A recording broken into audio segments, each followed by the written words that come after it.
encourager.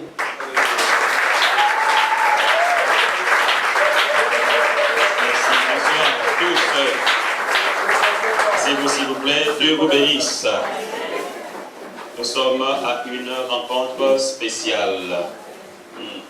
À côté de toi, il y a ton frère, ta sœur. Et si simplement, je sais que peut-être c'est la personne avec qui on est arrivé, mais peut-être derrière, c'est quelqu'un que vous ne connaissez pas. Vous allez certainement vous tourner pour lui donner une main. Et bienvenue. Et allons-y dans les mystères.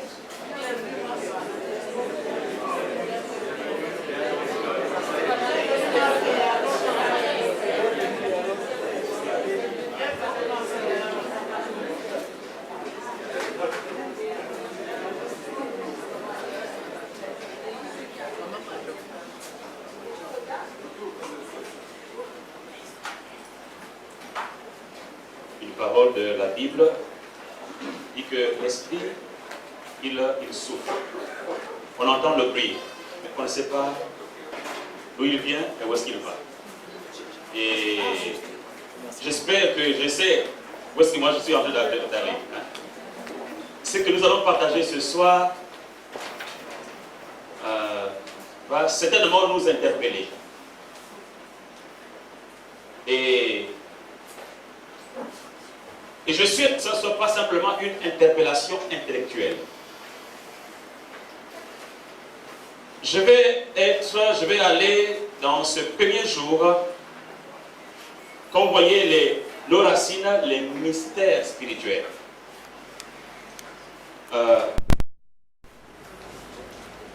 Ce premier jour, on va introduire, on va plonger. Demain, on ira un peu plus en profondeur.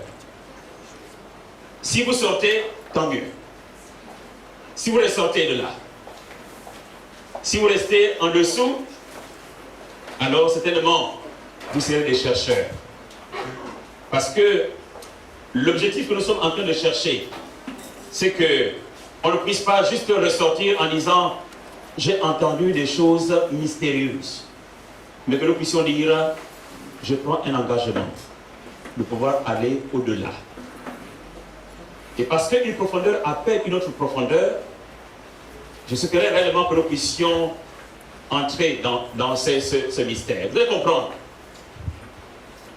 Et je vais toutefois peut-être courir parce que le temps, j'ai beaucoup de choses à présenter dans ce premier jour. Nous allons parler des mystères. Nous allons ouvrir écorce après écorce. Et on va voir ce qui se trouve en dessous.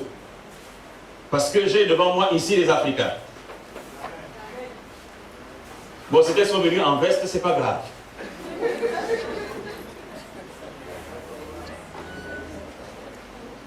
Moi, je suis efforcé, je dis, je ne prends pas la veste. Parce que je vais parler aux Africains. Et je vais être un Africain. Je voulais même changer ça, je n'ai pas trouvé, bon, le temps était déjà passé. Demain, je vais forcément être totalement et extraordinairement africain. Lorsque vous regardez déjà cette première image, on se rend compte que parfois on voit certaines choses au-dessus. Mais on ne sait pas comment les choses ont été travaillées en dessous.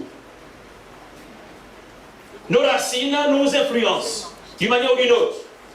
Ce sont les fondations. Les fondations. Et ce que nous vivons aujourd'hui, la manière à laquelle nous nous comportons dépend alors certainement de nos racines, de ce qui a été posé, ce qui a été mis. Et parfois ça devient tellement naturel, on se dit non, c'est moi. C'est parce que je suis allé à l'école, je réfléchis comme ça. Mais parce que je suis né d'une telle famille, nous le faisons comme ça.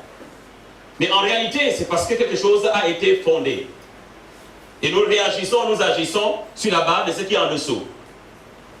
C'est quoi l'objectif que nous sommes en train de poursuivre ce soir? C'est la prise de conscience de qui nous sommes, notre identité.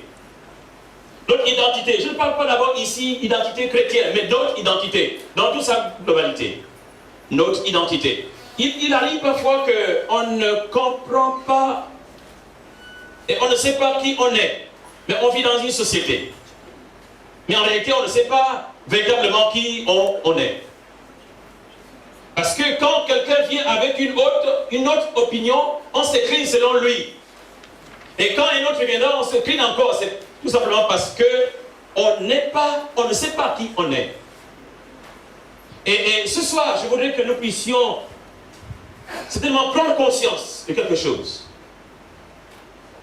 Et que nous puissions en même temps, comme nous révolter d'une certaine victimisation. Je ne sais pas si ça se dit, je n'ai pas eu le temps de... Quand j'ai le professeur de français ici, là, vous allez me guider au fur et à mesure. Vous savez, à un certain moment, nous, en tant qu'Africains, on se dit, on est victime. Et on vit dans cela. On reste dans cette pensée. Et on n'arrive pas, ou on n'arrive plus à comprendre que j'ai la capacité de regarder devant moi et de dire non. Une certaine révolte intérieure. C'est aussi une démarche active. Nous amener à une démarche active pour la restauration de la mentalité. De la mentalité. Si notre mentalité n'est pas restaurée sur la terre des vivants, bien que nous soyons partis à l'école, ou que nous ayons ceci ou cela, un grand héritage, nous sommes esclaves de nos vainqueurs. Un démantèlement des vestiges historiques mensongers en vue de la réécriture de notre propre histoire. Il y a des vestiges, il y a des choses, des ruines dans lesquelles nous sommes restés, où nous nous asseyons dessus, dans des ruines. Mais ces ruines-là, tellement que nous sommes accoutumés, on a pensé que c'est la vérité. Et on a authentifié cela pour dire tout simplement, c'est vrai. Puisque tout le monde marche dans cette direction, c'est que c'est vrai. Sans pourtant le mettre en cause, il y a des choses sur lesquelles nous pouvons être fondés, et même dans la Bible, qui sont alors des mensonges. Il va falloir que nous puissions regarder. C'est pourquoi, en interpellant un peu les uns et les autres, j'ai dit, il faudra que les gens mûrs viennent. Et j'espère que nous sommes mûrs dans la compréhension pour servir quelque chose.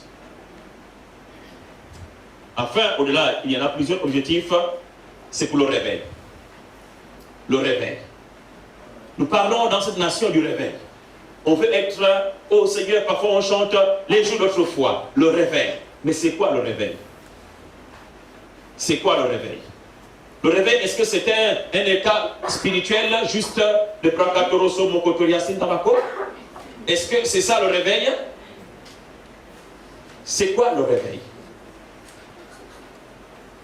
Parce que si nous arrêtons à cela, que parce que je suis certainement de 6 heures du matin, ou disons de 3 heures du matin jusqu'à 6 heures, j'ai vraiment Prakatoroso Moyokotorosi et tout. Et alors, j'ai été réellement surréveillé. Non. C'est au-delà. Le réveil, c'est au-delà. Le réveil doit toucher tous les compartiments de notre vie. Je ne pense pas qu'il puisse y avoir un réveil pour quelqu'un est resté. C'est-à-dire que spirituellement, il est comme l'ancien Jean, non, l'ancien Gaius. Qu'il soit réveillé, mais un autre côté puisse sombrer. Même si je ne parle pas ici, ce n'est pas l'objectif premier de parler financièrement, parce qu'on peut avoir les finances, mais étant bien sûr endormi.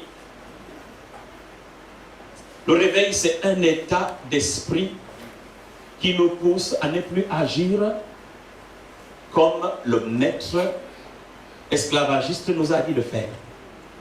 Le réveil, lorsque je suis réveillé, j'agis. On ne me dicte pas mon comportement. On ne me dicte pas ma manière de faire. J'agis parce que je suis réveillé.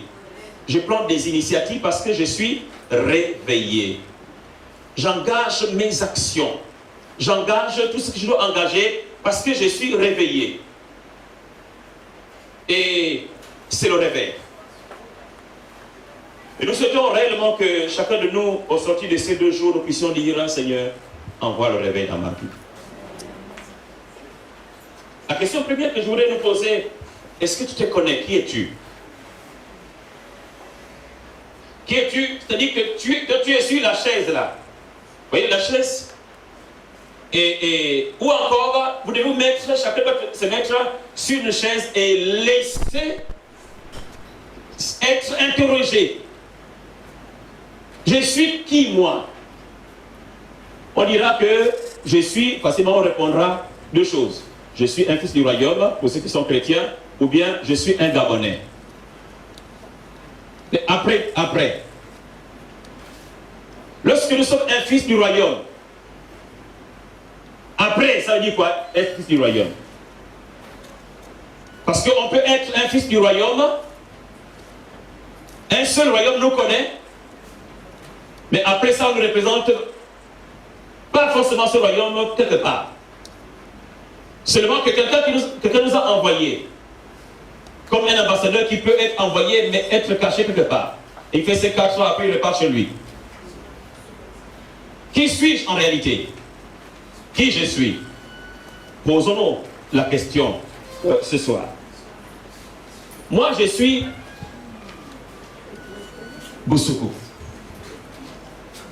C'est mon nom. De Kambala. Alors, j'étais en train, ça fait longtemps, j'ai cherché sur Internet, tout ça, pour savoir un peu, c'est quoi la signification de mon nom. Quand on entend par exemple Mabika, facilement, on sait que Mabika, c'est-à-dire qu'il a manqué, Mabika, hein? Voilà. Mabika, il a manqué son père. Donc, ça, on sait facilement. Ou bien encore, il y a d'autres noms qui disent quelque chose. Hein? Oui, Zaou, par exemple. Facilement, on sait que ça, c'est le... Mais Boussoukou, j'ai dit, mais c'est quoi Boussoukou? J'ai cherché, je suis allé sur Internet, regardé Boussoukou, mais on dit presque rien. Et puis, j'étais en train de chercher. Et la lumière vint. Boussoukou vient de 2 verbes. Le premier, finalement, que j'ai trouvé, c'est Oubous. Oubous. Et le deuxième, c'est Ououssou. Ououssou. Donc, qui veut dire, premièrement, c'est refuser, Ouboussa. Et deuxièmement, Ououssou, c'est quitter ou bien s'en aller. Donc, celui qui refuse et qui s'en va. Maintenant, j'étais en train de prier cet après-midi, là, je dis, mais quand il est quitté là, il est parti où? Il a fait quoi? Là, je n'ai pas encore trouvé. Mais, voyez-vous, Moïse, il n'était pas à Éden. Mais il a su ce qui s'est passé à Éden. Il n'était pas là quand Adam et Ève ont été créés. Mais il a su et il a écrit. Ce qui veut dire que Dieu peut nous révéler ce qui s'est passé autrefois. Ne soyez pas limités. Parce que nous sommes spirituels. Avant d'être humains, nous sommes spirituels. Et Dieu peut nous faire voyager dans l'esprit. Ce n'est pas seulement les sorciers qui voyagent. Mais les enfants de Dieu peuvent voyager dans l'esprit. On dit que Ézéchiel fut transporté. Hein? Quand il a été transporté, vous voyez, son corps est resté quelque part. Mais lui-même, il est ailleurs. On dirait que ce sont des sorciers. Ce sont des sorciers. Dans le bon sens, parce qu'ils sont transportés par Dieu. Donc cet homme-là, ce soir, celui qui a refusé et qui est parti, va donc être avec vous ce soir pour vous dire quelque chose. C'est pour ça que je suis arrivé juste chez vous. Hein? Tout a commencé il y a cela 10 ans. Ce que je vais partager, ce concept, il y a cela 10 ans, en 2008. J'étais en train de lire la parole de Dieu et je passe par ce passage d'Ésaïe. Vous pouvez lire tout le passage d'Ésaïe, mais je lis ces 3 versets. Verset 22. Ainsi l'Éternel frappera les Égyptiens. Il les frappera. Mais il les guérira. Et ils se convertiront à l'Éternel, qui les exaucera et les guérira. En ce même temps, il y aura une route d'Égypte en Assyrie. Les Assyriens iront en Égypte et les Égyptiens en Assyrie. Et les Égyptiens et les Assyriens serviront l'Éternel. En ce même temps, Israël sera, lui, choisien, uni à l'Égypte et à l'Assyrie. Israël sera choisien. Et ces pays seront l'objet d'une bénédiction. Quand j'ai écouté cela, mes larmes ont coulé. Nous sommes un continent qui a été frappé, humilié, écrasé, piétiné, pillé. Nous sommes ici et on se dit, mais comment est-ce qu'on peut se relever? On regarde et parfois, même quand nous prions en tant que chrétiens, quand nous prions, on se dit, mais où se trouve alors la solution? Puis la solution vient donc à mes yeux. Le Seigneur parle de l'Égypte. Ne pensez pas à l'Égypte que vous voyez là, les Arabes. Hein? Ne pensez pas à l'Égypte là. Ce n'est pas à l'Égypte là qu'on parle. On parle de l'Égypte, c'est une partie Afrique. C'est l'Afrique, mais c'est une partie d'Afrique parce que c'était l'Afrique était scellée par quelques royaumes. Et l'un de ces royaumes, c'est l'Afrique. Non, c'est l'Égypte. Et qui était noirs. C'était des noirs. Ce n'est pas les Arabes que vous voyez. C'était des noirs. Comme moi. Comme toi. Et donc j'entends ici, on dit que l'Éternel frappera les Égyptiens, il les frappera, mais il les guérira. L'Égypte a été frappée. L'Afrique a été frappée. La blessure est là. Les blessures sont là. Les vestiges sont là. Nous y sommes dessus. Oui, nous sommes frappés. Oui, nous avons été frappés. Oui, nous sommes blessés. Mais il y a une promesse au-delà. Non seulement que nous avons été frappés, non seulement que nous sommes meurtris, mais il y a une promesse de restauration et de guérison. Et Dieu dit que l'Égypte prendra la première place.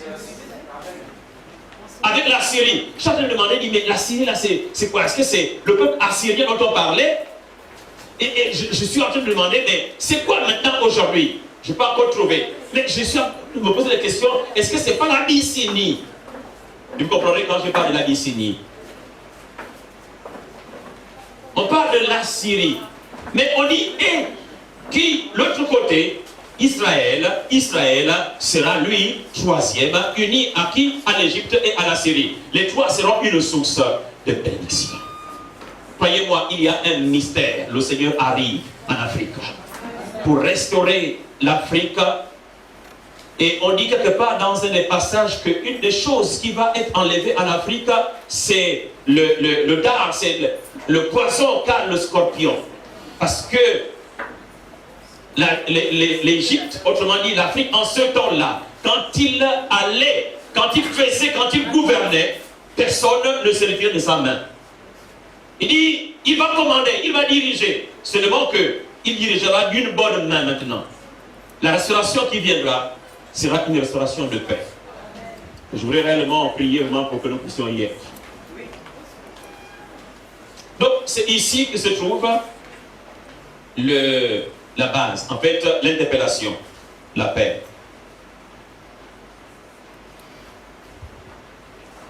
Vos racines, c'est votre avenir. Si vous n'avez pas de racines, vous n'avez pas d'avenir. Si vous ne connaissez pas votre histoire, on vous donnera une.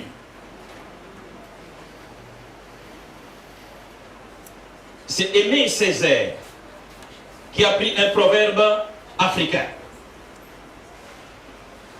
Il a dit, tant que les lions n'auront pas leur propre historien, les histoires de chasse continueront à glorifier le chasseur.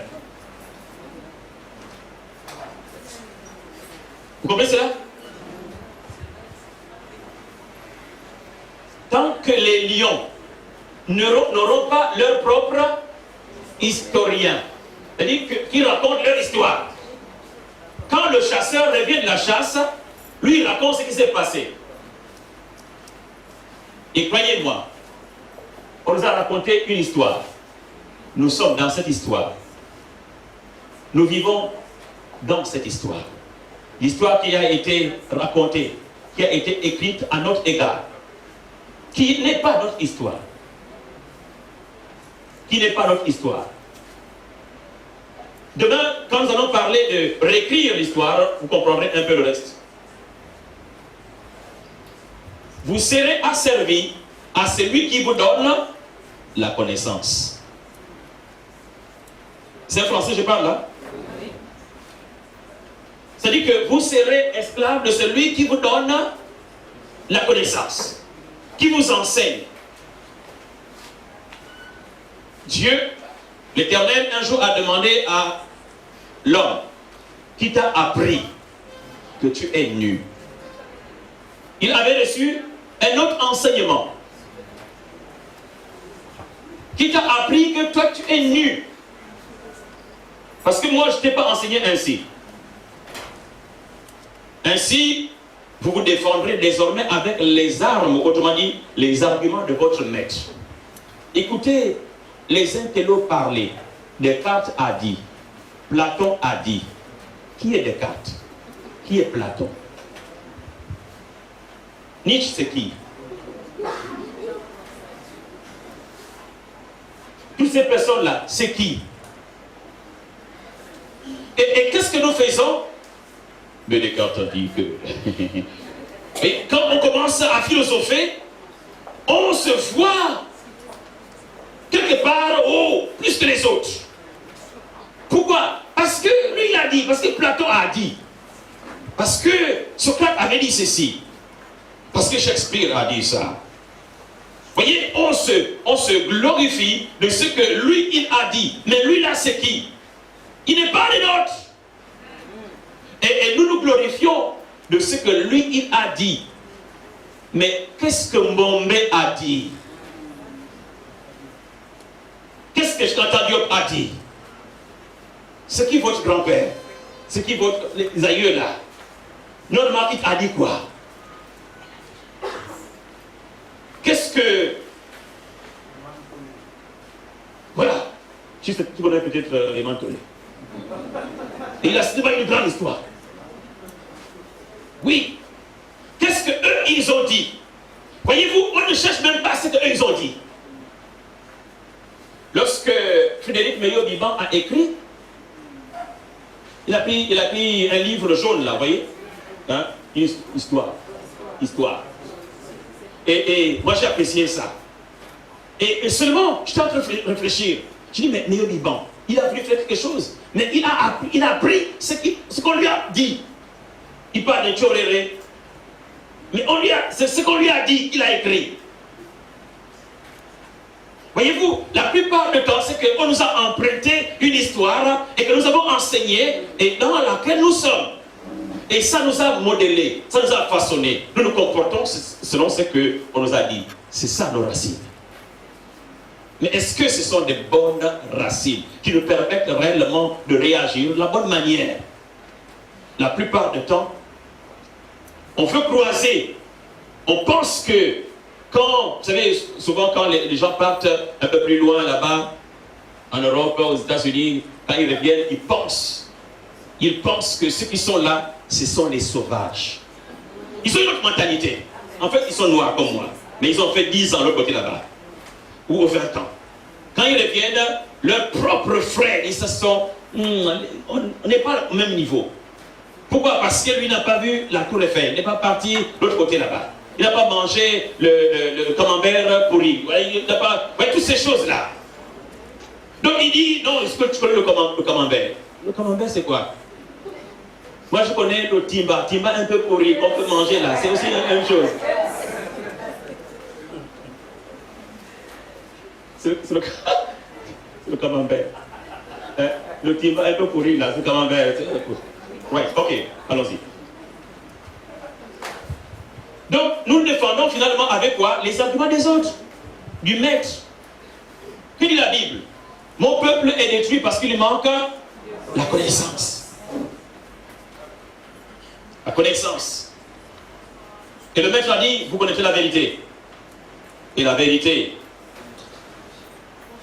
vous rendra libre, vous affranchira. La vérité rend libre. La vérité rend libre. La vérité peut nous bousculer. Mais après ça nous libère. Donc n'ayons pas peur de dire la vérité, de proclamer la vérité, d'aller dans la connaissance de la vérité. Et ce soir, il y a quelques vérités que nous allons voir. Ça va nous bousculer un peu peut-être, mais après ça va nous libérer. Yes. Pourquoi est-il important de connaître ses racines? Les racines portent en elles un esprit, soit positif, soit négatif. Elles influencent une personne, une famille, une nation.